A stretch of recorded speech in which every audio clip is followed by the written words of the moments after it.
Hey guys, welcome back. So this video we'll be looking at the paper 1, 2 and 3 for Psychology A-Level with AQA, and so I'm just going to be talking through some of the questions.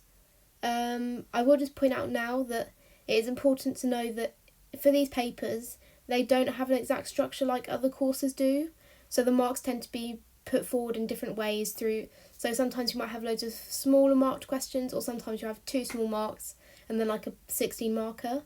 And I also want you guys to grab some paper and pen, because like my exam structure video that I did for sociology, I don't want to give you all the ideas and the answers to every question. I want you guys to try and be proactive with this video, because I know that when I've sat there watching these videos when I was doing my A-levels, I would never really actually be actively listening to what they're doing. It'd be a noise in the background whilst I was sat on my phone.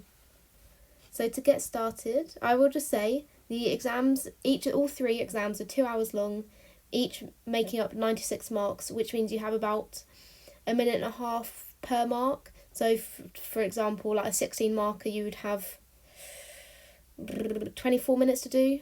So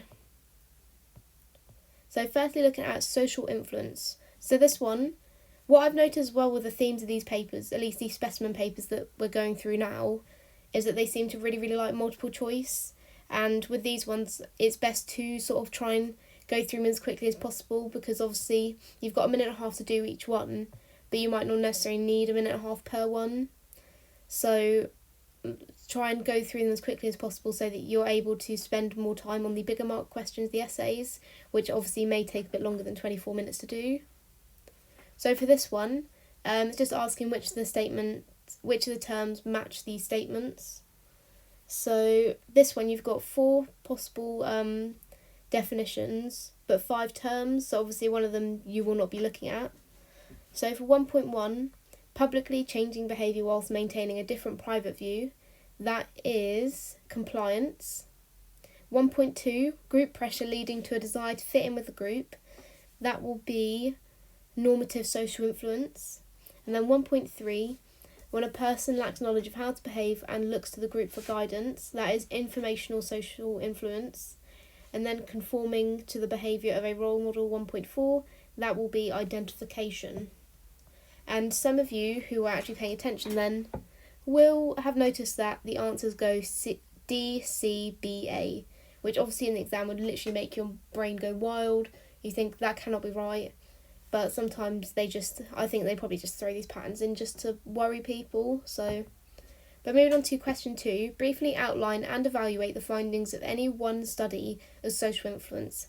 This is probably one of the best questions you can get, because it's basically asking you to outline and evaluate any study on the whole social influence module. So for example, I'm going to be looking at ASH from 1951, and it's also important, if you really want to get A's and A stars, to include the year of the study, because that's an extra detail. But it can be obviously any, so Zimbardo, Milgram, etc. But Ash, so to outline it, Ash completed a line study where he asked participants who were placed in a room with one of them and 9 Confederates to compare 3 lines to a standard line and say which one was the same as the standard line.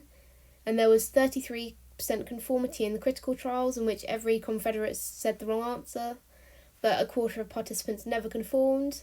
So that would basically be your outline. You don't want to say too much. That was probably a bit too much even then, because it's only a 4-mark question, and I'm fairly sure it would be 2 marks for evaluation and then 2 marks for the outline, or 3 marks for outline and 1 mark for evaluation. So you really don't want to ramble on too much, because it's only a small question and you don't want to waste time on it.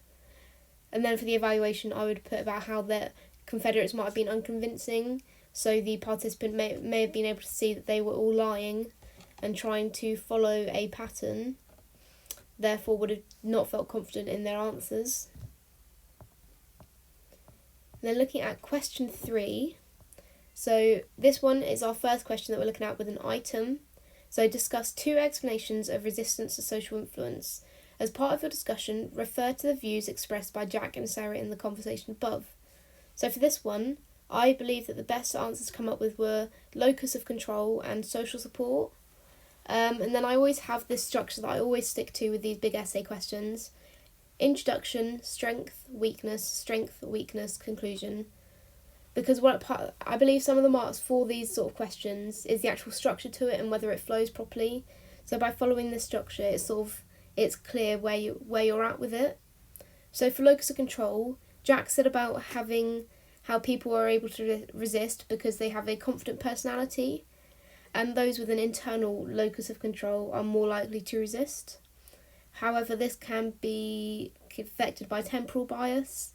So obviously, someone maybe the internal and external locus of control obviously varies, because I'm assuming nowadays the majority of people are on social media, and so we tend to rely on what other people think of us. So not as many people have this internal locus of control because they rely too much on what people think of them. And then looking at social support, Sarah said about the presence of others makes them more likely to resist influence, and the strength of this is the real world application of the idea of the suffragettes. Obviously more and more women came out and wanted women's rights, they wanted women's vote. So and you will have noticed as well, I only did one strength and one weakness for that. I want you guys to try and come up with another strength and another weakness that you could talk about relating to each, and I would say it's best to have a strength and weakness for locus of control and then another strength and weakness for social support. And I really, really want to say now, whilst you're probably paying the most attention, if you do not have time to write an essay, if you just use this little box here to write your plan, so write about what your strength and weakness would be, and then you can still get marks for that, because they still look at that plan to see what ideas you have. And if that's just a really good tip that I want you guys to know. If you don't get time to write the essay, then you can just write a plan and you'll still get a few marks for it. And then moving on to question 4. Moving on to the memory section now. This is our first research methods based question. So you've got a whole load of data and text here to read through, and it's really, really important to read through. And when you're going through it, you may actually want to highlight certain sections so that you know where to find them. You're not wasting time reading through it multiple times, trying to find specific information. So looking at 4.1, what is the most appropriate measure of central tendency for calculating the average of the scores from table 1 in each of the two groups? So for this one, I would say the mean would be the most appropriate measure of central tendency, as there are no anomalous results in the table in either set, so the mean won't be distorted by that. And then moving on to 4.2, it's actually asking you to calculate the measure of central tendency that you just mentioned. So obviously for me, I'd be working out the mean, but if you put the median or the mode, then you would have to calculate that in here as well. So for this one, you'd work out the mean for each set A and set B, and then I'm just going to quickly say that for set A it's 5.6 and for B it is 12.5. But in order to get the full 4 marks on this question, you have to show your entire calculations. Even if you think it's only just a little tiny bit of the calculation, it's still really, really important to show, because it can affect how they view your process of getting to the answer. And then 4.3, in stage 3 of the experiment, several participants in group A, the similar condition, recalled words from the stage 2 list rather than the stage 1 list. Use your knowledge of forgetting to explain why this may have occurred. So I put in my sort of ideas. This is the answer. Retroactive interference, where the new information gained is interfered with by the old information. I think that's the right way around. I'm just thinking about it, actually. I can't think right now, but if you guys actually let me know down below, I'm really, really sorry. In my mind that seemed right, but I'm not sure if it is now. Wait, no, yeah, it is. Okay, that's fine. Yeah, sorry. Just ignore that little blip that I just had. And then looking at question 5, describe and evaluate the working memory model of memory. So for this one, again, if you don't have time to write the essay, just write a plan out of what you'd say. But for this one, this is the first question where I really want you guys to get your paper and pen, or obviously like make notes on your phone if you'd prefer that. I want you to pause the video and then just come up with the ideas of this question. So again, remember the structure of introduction, strength, weakness, conclusion. And then feel free to email me. I'll put my email in the description for you if you want me to look at your ideas and see if they're good. Or feel free to comment down below, and then obviously you can support others watching the video as well, and I can still have a look at your ideas in the comments as well. And then looking at attachment now. So this first question is super simple, a bit like the beginning of the social influence topic. So it's asking for 3 stages in the development of attachments identified by Schaefer. And there are 4 stages that you could actually pick from. So it could be indiscriminate, beginnings of attachment, discriminate, and multiple. So you can pick any 3 of those ones that I just mentioned, but also I know a lot of the time online I've seen where these stages are called slightly different names. So obviously do not panic if what I've just said is different to what you've learned, because examiners will take that into account. Just sometimes people refer to them slightly differently. And then looking at question 7, another fairly simple one except with an item to go with it.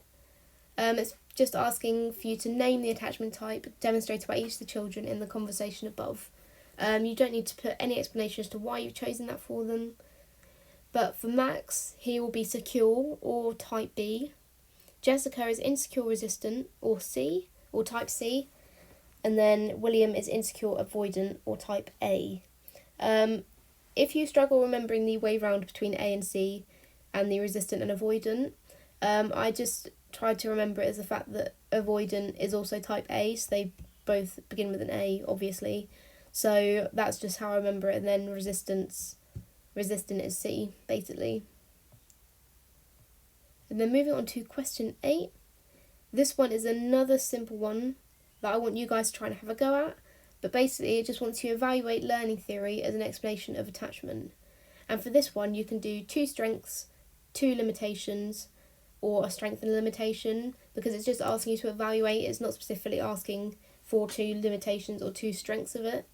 So whichever you feel most confident with, then go with that.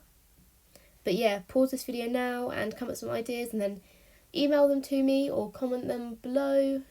I really want to see you guys' ideas, and obviously I just want to act as another form of support for you. Also, sorry, I've got all my notes written down on a bit of paper next to me, so if when I'm shuffling about you hear the paper, I'm really sorry. But because I'm having to film on my iPad, all my notes are on my iPad as well, so I just don't feel like I have much choice in how I can look at my notes. But what I wanted to say now, whilst I think about it, do you guys want me to put a copy of my notes on Google Drive for you? Like, I know all my other videos have the PowerPoints attached with the link in the description, and I was wondering if you guys just wanted me to put these notes in there as well. So yeah, just comment down below and let me know. And I'm also thinking about doing a live stream, maybe just as it gets close to exam season, just 'cause then you can ask me questions and things. So if you're interested in me doing a live stream, just comment down below saying yeah you're interested, and also let me know the sort of best time and dates for it. And I can do multiple if you want as well, so I can do ones before each of these psychology and sociology exams. So yeah, just let me know. Anyway, moving on to question 9 now. Sorry, I've lost a bit of track there. So this is another research method question, but in this one it's not actually specifically asking you to refer to the item. It's just, I think the item is just there to help sort of encourage your memory to remember what event sampling is. But event sampling is basically where observers decide on a specific event to measure and then record each time it takes place. And then even if you can't define it, if you're able to give an example of it, you will still get a mark. So because even if you just share an example, that will still show your understanding of it. So the investigation in question 9 is an example of a naturalistic observation. Briefly discuss how observational research might be improved by conducting observations in a controlled environment. This one wants you to compare between the laboratory experiments and I've got the hiccups now. And the naturalistic experiments. So for an example of comparative, so this point I'm about to make will probably get you about 2 marks, so you'll want another comparative point as well. But you can control extraneous variables within a laboratory experiment, but it is not as simple in a naturalistic experiment, therefore the results may be distorted. And then looking at question 11, discuss research into the influence of early attachment on adult relationships. So for this one, you can talk about Hazen and Schaefer's love quiz that they put in the newspaper. And then this one, I'm not going to give you all the ideas for it, but I'm going to simply just say, so firstly, for the first 4 marks, you want 4 points describing the study. So say, Hazen and Schaefer did a love quiz in whichever year it was, I can't remember off the top of my head, in which they put a quiz in a newspaper, asking participants to fill it in and send it back, and they had a total of, for example, I can't remember the numbers off my top of my head. This is always my problem in exams, but say they had 200 males and 400 females reply to it, and they came up with these results. And then for evaluation, it's 4 marks for evaluation, which means you only need 2 points for it. So in total, you want 6 points to get the full 8 marks. And then looking at question 12, moving on to psychopathology. The answer, this is another multiple choice one, and for this one, which 2 of the following are examples of Jehoshaphat's criteria for ideal mental health? And then for this one, it's sort of another one testing your ability to define terms in psychopathology. So the answers for this are B and E. So examples of criteria for ideal mental health is environmental mastery and resistance to stress. And then looking at 13, apart from deviation from ideal mental health, outline 3 definitions of abnormality and refer to the article above in your answer. So this one has 6 marks to it, so each definition gives you 2 marks. Just 1 point so for the first 2 marks you could say another definition of abnormality is statistical infrequency, in which we see abnormal behaviour that is rare, and in the item above it mentions how 1 in 1,000 people suffer from hoarding disorder. So that's a really good example where it's clear, it's to the point, and you're referring to the item within it. Then moving on to question 14, this one suggests how the behavioural approach might be used to explain Kirsty's phobia of balloons. So this one purely wants you to explain how Kirsty gained her phobia of balloons. So this one you'll be talking about classical conditioning and operant conditioning. So the part of the classical conditioning is that the balloon acted as a neutral stimulus, with fear being the response when it popped. However, she's now got a conditioned response each time she sees a balloon or hears a loud banging or popping. And obviously this is part of where the phobia becomes generalised, and now she avoids birthdays and weddings. Then it continues to be maintained through operant conditioning, because with Kirsty's anxiety, her adrenaline levels will go up, and then as she avoids it and her adrenaline comes back down, that acts as positive reinforcement for her avoiding the situation. And then now we have another research methods question. So we've got a scattergram here showing the relationship between final mood scores and final sleep scores for 20 patients at the end of therapy.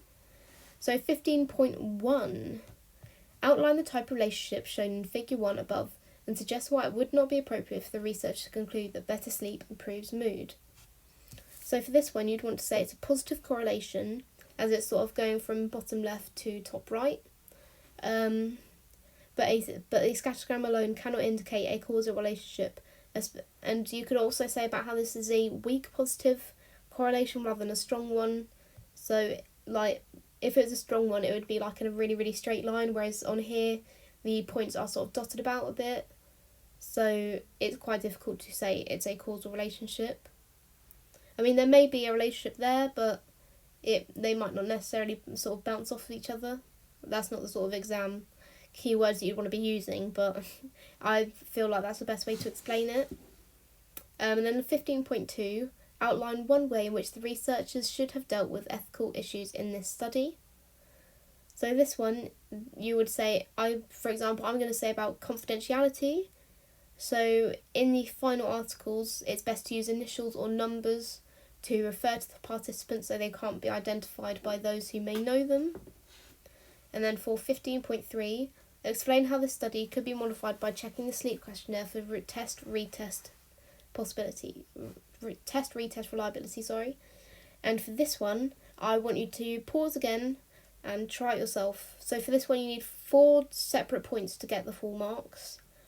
So if you guys, again, just email this to me, or put it in the comments below, then I can check your answers, and especially if you put the comments down below, then it can help support other students. And then looking at question 16, the last question, outline cognitive behaviour therapy as a treatment for depression. So for this one, you would sort of want 4 points because it's 4 marks. So you could say about it challenges the negative triad, it produces homework for individuals to carry on developing and improving their depression outside of the therapy sessions. There is a reinforcement of positive thoughts. And then you can also mention about Ellis's DEF model, based off his ABC model, to explain it. So that is the end of that paper. Right, we'll be moving on to paper 2 now. So this is Psychology in Context. Again, it's 2 hours, 96 marks. And then firstly, we're going to start off with approaches in psychology and even more multiple choice. So which one of the following statements is false? So for 1.1, the answer is C. So the false statement is repression involves people choosing to forget unpleasant memories. Obviously, it's not a choice. It's just something in the subconscious that happens. And looking at 1.2, which one of the following statements is false? This would be C again. The superego is responsible for bad behaviour. Moving on to question 2. Read the item and answer the question that follows. Explain what is meant by inference in relation to the study. So remember, you've got to remember that bit at the end, in relation to the study. So you've got to use the item within your answer. So inference is making assumptions about mental processes that can't be directly observed. So in this study, they infer that problems are harder for us to process and solve when written in green ink. But obviously you cannot really look at your brain and be like, oh yeah, but we find it harder to process things in green, if that makes sense. I don't feel like I'm very good at explaining some of these questions, but obviously if you have any more questions, I might be able to sort of get my words a bit more sorted in the comments below, where I have a few minutes to actually think about it. Then question 3, outline what is meant by congruence and explain one way in which Dominic might achieve congruence. So obviously for this one, you'd want to give a definition of congruence and apply it to Dominic by explaining what he needs to do and how to do it. But I will leave this one to you guys. If you want to do this one, again, email it to me, put it in the comments. I just really, really want to keep you guys proactive in this process. So yeah. And then for question 4, we have another 16 marker. Discuss the contribution of behaviourist psychologists such as Pavlov and Skinner to our understanding of human behaviour. So for this one, you'd want to do your introduction, strength, weakness, conclusion. So strength would be, so the 2 strengths I would look at is the lab experiment and its ability to be used as an explanation for phobias. But obviously animal studies, hard to generalise. And of course, animal studies, there are ethical issues to this. But obviously in the introduction you can explain what Pavlov and Skinner came up with. So it was Pavlov that came up with classical conditioning using the dog and the bell, and then it was Skinner who used the rat and some food to come up with operational conditioning. And then I believe we have some more multiple choice questions as we go into biopsychology, and I always hated doing this question because I never got it right.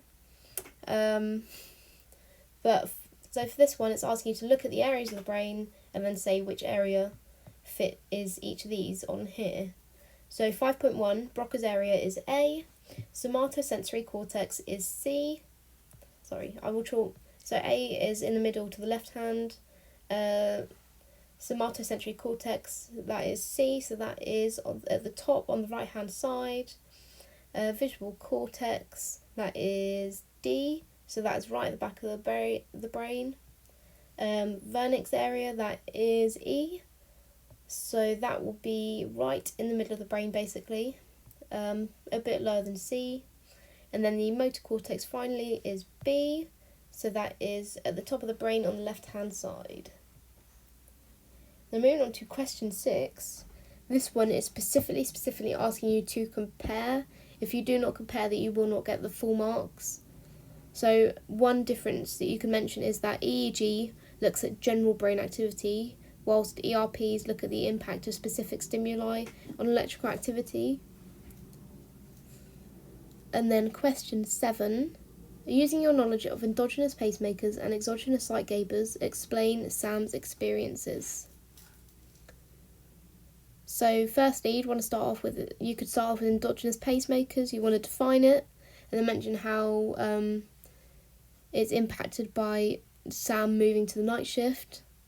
And then you can say about exogenous light gabers, give a definition for that as well. And then the effective disruption of biological rhythms.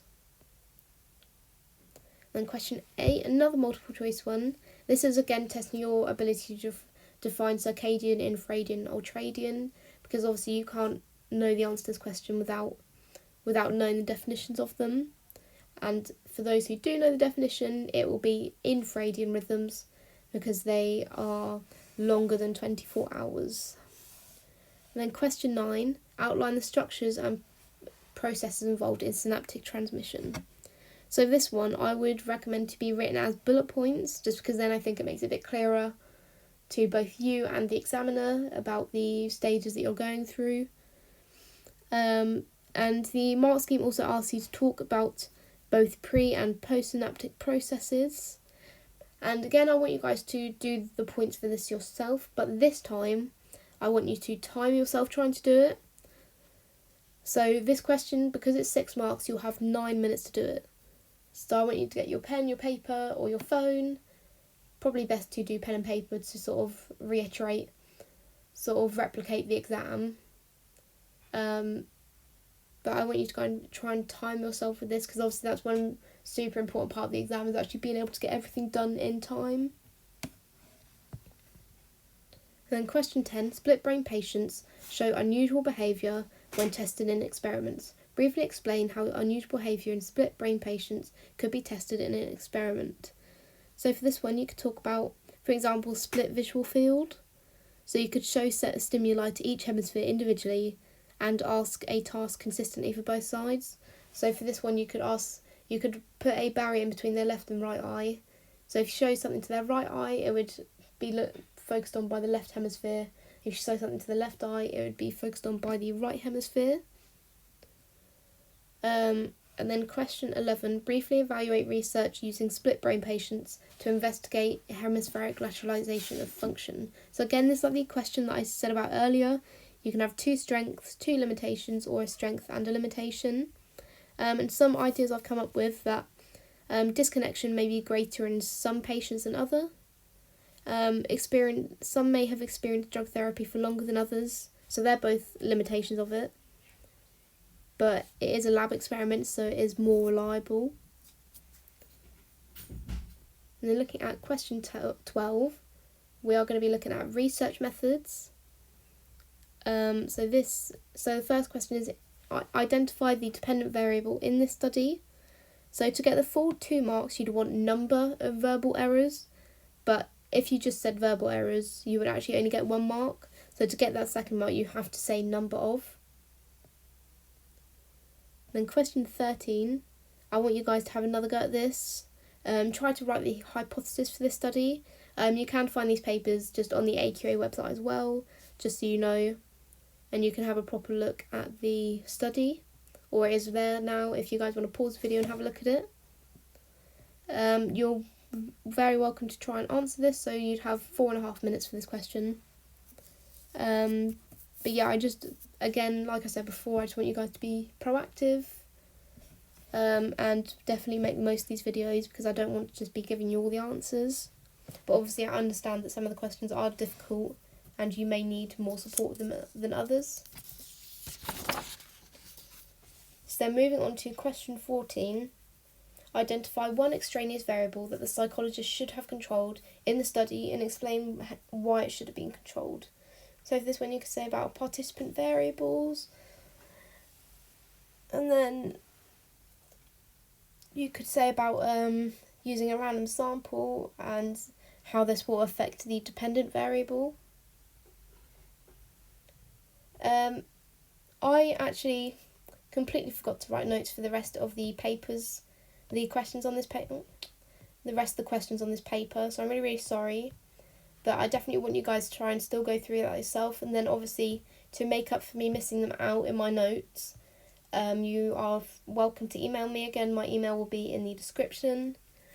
And then, so try and work your way through, and then if there's anything you don't understand, obviously go to your teacher or contact me. I'm really, really happy to help you guys, so don't worry about trying to talk to me.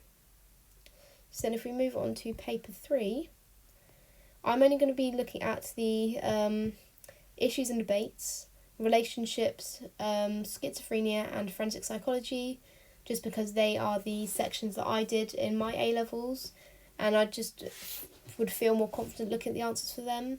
But I do want to mention that with each section,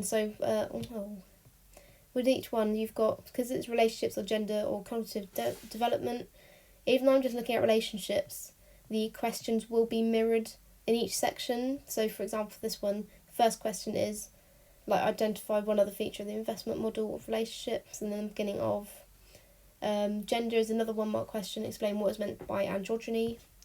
So it's a sort of similar style replicated in each section, so it shouldn't impact other people too much, because you'll still be able to get ideas on other questions, ideas for your questions, even though I'm not specifically talking about the points for them. So anyway, stop rambling. I'm looking at question 1.1 first, which is a multiple choice. Which 2 of the following statements describes a strongly deterministic view? And then for this exam, it's saying about writing the answers in your answer booklet, because there is so many different topics for people to choose from. They give you like a answer paper to use, but for this one the answers are C and E. So people's behaviour always has a cause, and people have no choice about how to act. And then 1.2, name 2 types of determinism. There are actually 5 types to choose from, which is hard, soft, biological, environmental or psychic. And then moving on to question 2, briefly outline 1 problem associated with alpha bias in psychological research and 1 problem associated with beta bias in psychological research. So alpha bias is the misinterpretation of behaviour, where the researcher over-exaggerates gender differences, whereas beta bias is the misinterpretation of behaviour, where researchers minimise gender differences. Then looking at question 3, briefly outline what psychologists mean by levels of explanation. So for this one, this would be explanations varying from a fundamental level with basic components, such as the working memory model, or to a more holistic multivariable explanation. So this is just a really in-depth explanation about something, rather than splitting it down into small components to make it easier for people to understand. Then question 4, explain how the researcher might develop the above investigation through taking a nomothetic approach. So for this one, you can compare nomothetic to idiographic, but it's not necessary to gain the full marks. It just depends on how you feel comfortable writing the answer. So it would use a larger sample of offenders, random sampling so data can represent a larger population. It will have a testable hypothesis, a collection of a large amount of data, quantitative methods, and yes, they're sort of like the main points you'd want really. You can talk about other things if you want to, but I think they're just important things, and then obviously you'd want to refer to the item as well to gain the full marks. And then question 5 here at the top, what is meant by the nature-nurture debate in psychology? So it's the possibility of behaviour being governed by nature or nurture, and how much these influence our actions. And then question 6 is multiple parts, sort of looking at the nature and nurture debate.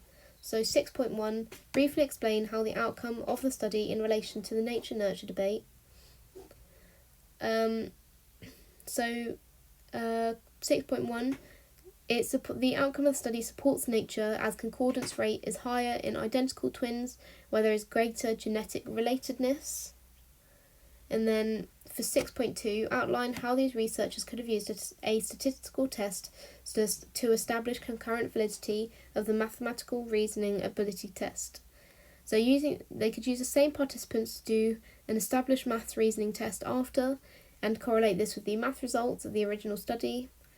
They could complete a Spearman-Rowe or Pearson's R test, and if the mathematical ability test is valid, then there should be a significant positive correlation at the 0.05 level. And then starting to look at relationships. Investment is one feature of the investment model of relationships. Identify one other feature of the investment model of relationships. So you've got 3 choices for this you can pick from: satisfaction, commitment, or comparison with alternatives.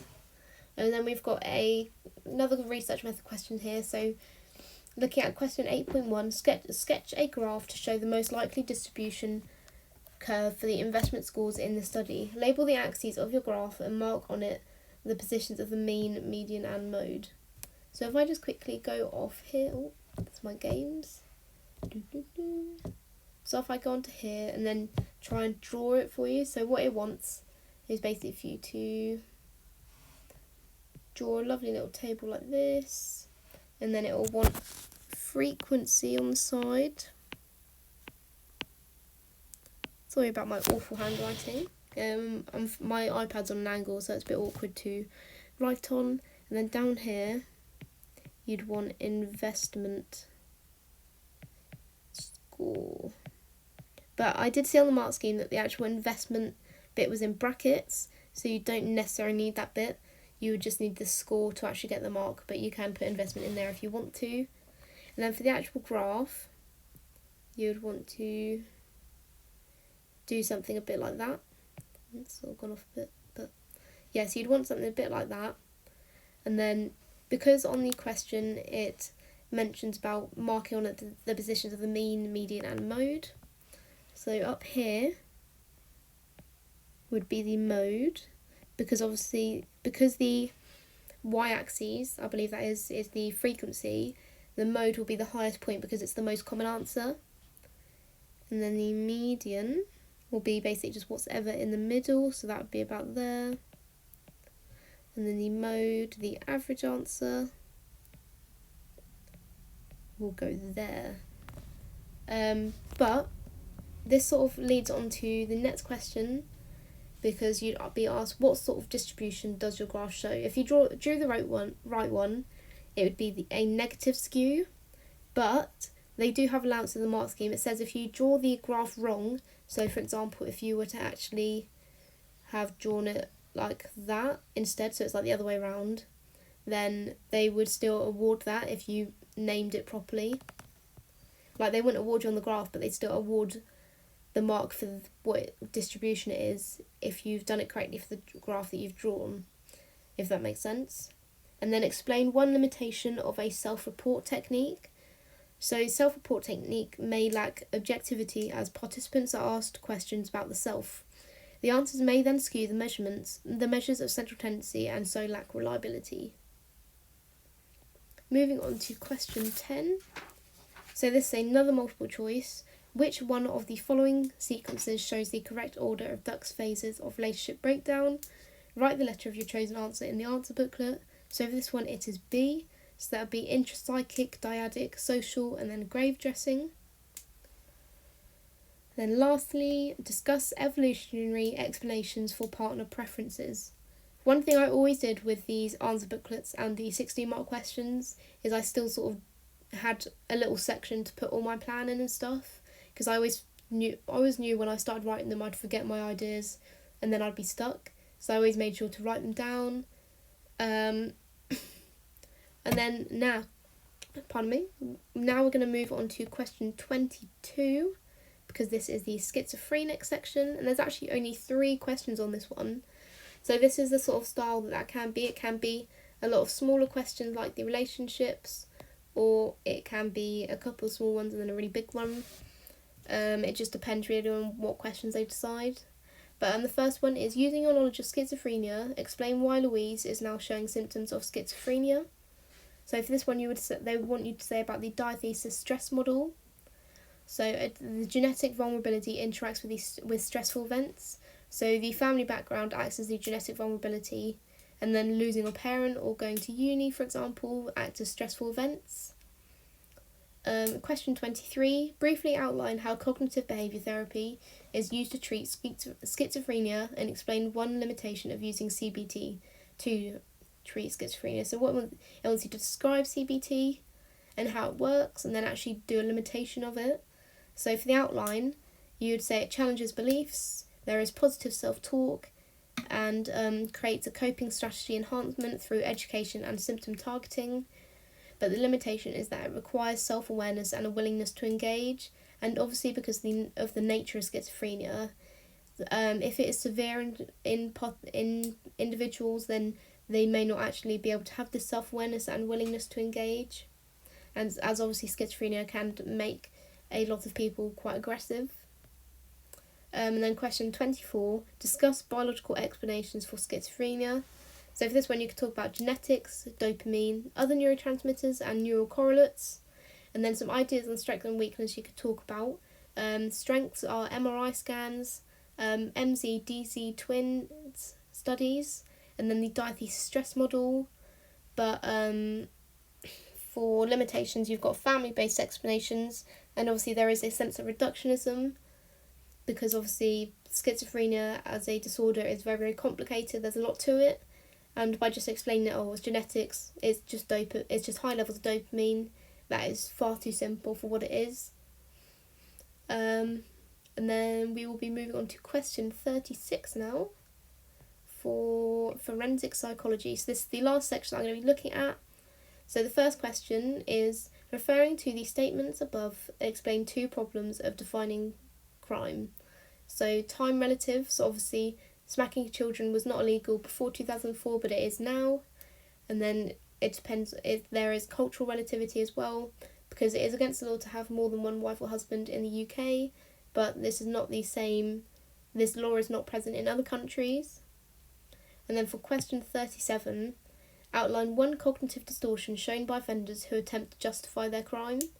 So you could say about hostile attribution bias, for example. So an example of this is blaming the victim. So obviously, like you see with a lot of like cases, like stories about rape and things. Oh, the women shouldn't have been wearing those shorts. Shouldn't have worn that dress, for example. Question 38. 1 method of offender profiling involves categorising offenders as either organised or disorganised offenders. Briefly explain 1 limitation of this method of offender profiling. I sort of looked at the mark scheme, and the one that I liked the best was that it was based on a restricted sample of 36 sex offenders, so it's hard to generalise the other findings to other criminals with 100% reliability, because obviously not everyone is a sex offender. There are a lot more points on the mark scheme. And then for question 39, the last question, discuss the psychological effects of custodial sentencing. So you can say about institutionalisation, brutalisation, psychological problems and labelling. I've only got one strength and one weakness for this, but obviously you guys can come up with way more than that.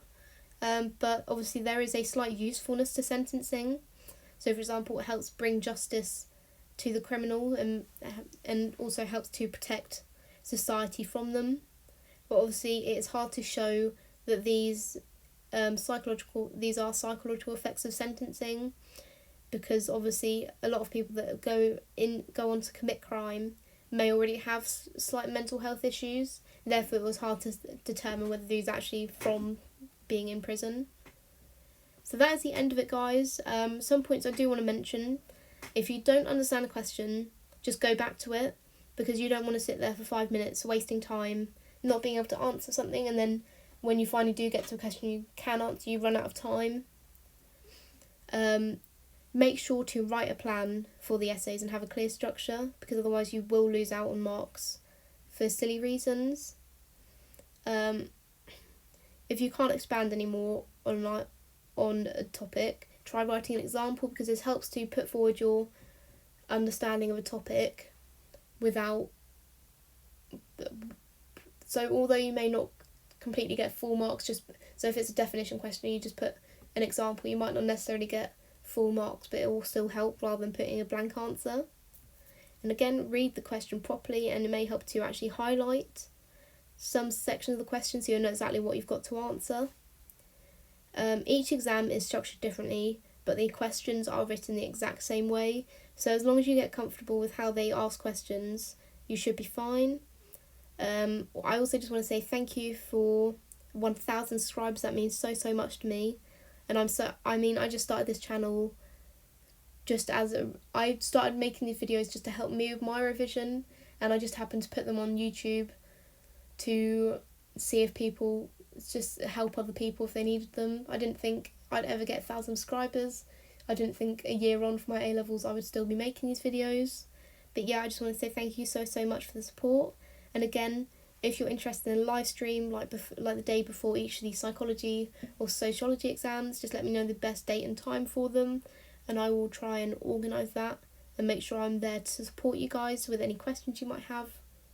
So yeah, thank you so much for watching, and I should hopefully be back soon with some more videos.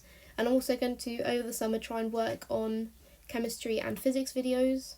So if you're just in AS at the moment, or obviously it might not even apply to you guys that I'm doing physics and chemistry videos, but I just thought I'd say it anyway. So thank you.